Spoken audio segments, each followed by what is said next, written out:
Selamat pagi para saudaraku seiman dalam Kristus. Puji Tuhan, hari ini kita masih diberikan kehidupan. Marilah kita siapkan hati dan pikiran kita untuk mendengarkan firman Tuhan.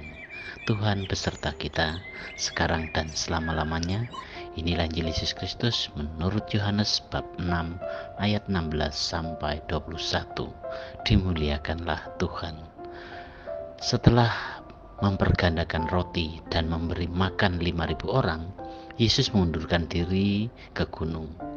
Ketika hari sudah mulai malam, murid-murid Yesus pergi ke danau, lalu naik ke perahu dan menyeberang ke Kapernaum.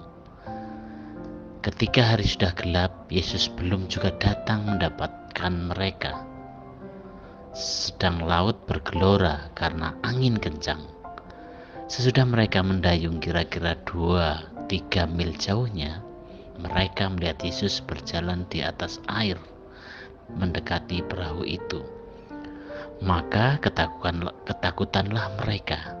Tetapi Yesus berkata kepada mereka, "Ini aku, jangan takut."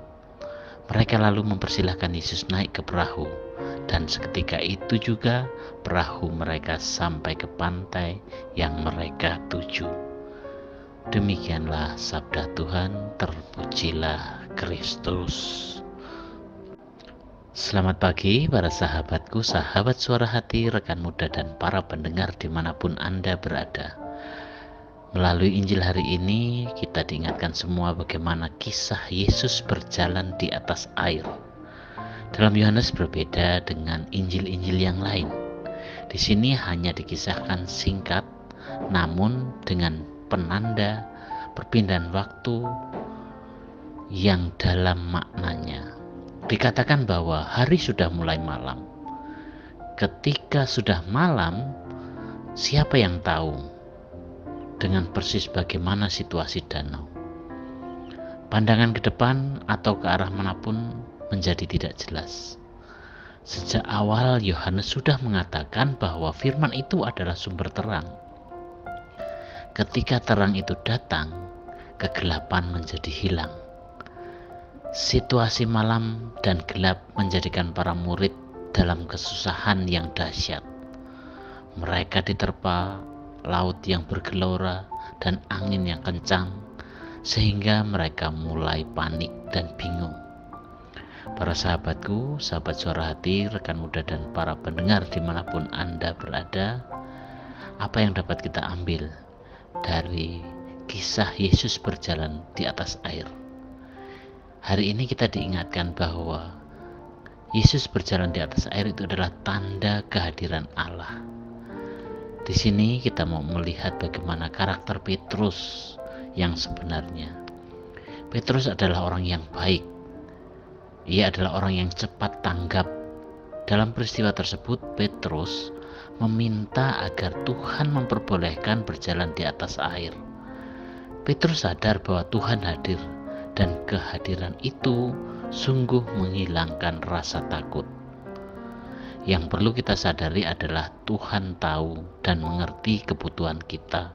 Bahkan sebelum kita memintanya, Tuhan tahu akan kebutuhan kita. Hari ini Tuhan hadir di tengah-tengah kita. Jika kita tidak memakai kesempatan menerima kehadiran Tuhan, maka kita akan kehilangan kesempatan tersebut. Dalam kesempatan ini, kita bisa belajar dari macam-macam model atau tipe seseorang, tipe manusia. Yang pertama adalah tipe pertama, orang lemah menunggu kesempatan. Yang kedua adalah orang yang kuat menciptakan kesempatan. Yang ketiga, orang bijak memanfaatkan kesempatan. Nah, kita termasuk model tipe yang mana? Mari kita lihat bersama, kita refleksikan bersama dalam hati kita. Para sahabatku, sahabat suara hati, rekan muda dan para pendengar dimanapun Anda berada, ketika kita mengikuti Yesus, kita harus fokus.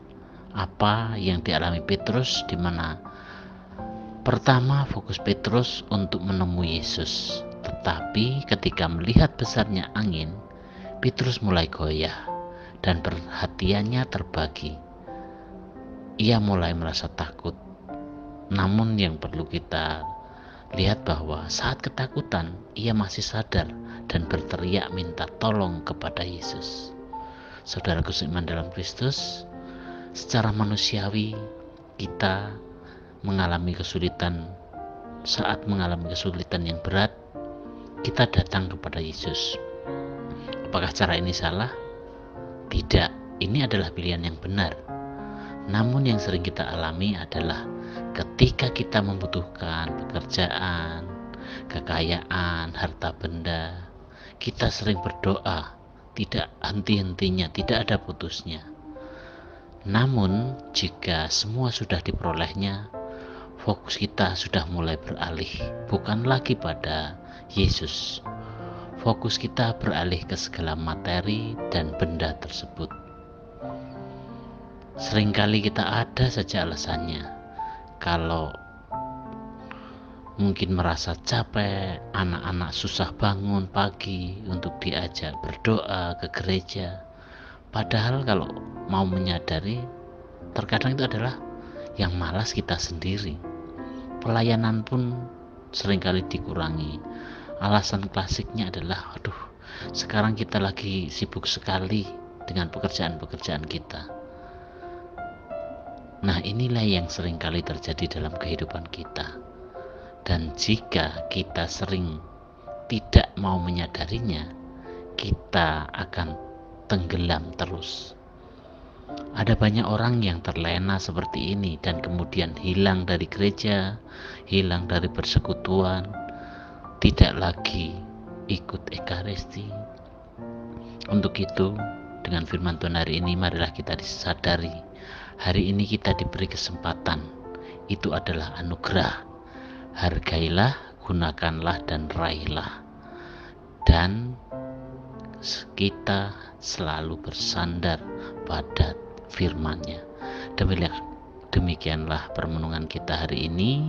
Marilah kita akhiri dengan doa dalam nama Bapa dan Putra dan Roh Kudus. Bapa yang penuh kasih, terima kasih untuk firman-Mu hari ini. Ajarilah kami untuk selalu fokus dan setia pada ajaran firman-Mu. Doa ini kami serahkan kepadamu Tuhan dengan perantaraan Kristus Tuhan kami. Amin. Dalam nama Bapa dan Putra dan Roh Kudus. Amin.